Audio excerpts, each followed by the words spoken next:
আমি অন্ধকার রাত্রে হাঁটতে ভয় পাই না। আমি মানুষ ব্যতীত কোনো প্রাণীকেও ভয় পাই কম। মৃত্যুকে তো পরোয়াই করি না। মৃত্যু সেটা তো একটা দেহের মৃত্যু মাত্র। মৃত্যু সেটা একটা তো যাত্রা শুরু মাত্র।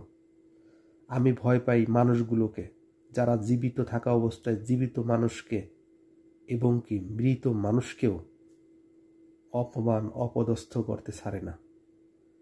হিংসা হয়ে, অহংকারী হয়ে, মিথ্যা অপবাদ দিতে তাদের এতটুকু বাজে না। আমি ওই মানুষগুলোকে ভয় পাই, যারা সামান্য লাভের আশায় অসামান্য ক্ষতি করে জীবিত অথবা মৃত মানুষের। আমি এই জীবিত মানুষগুলো থেকে দূরে থাকার চেষ্টা করি। ধন্যবাদ।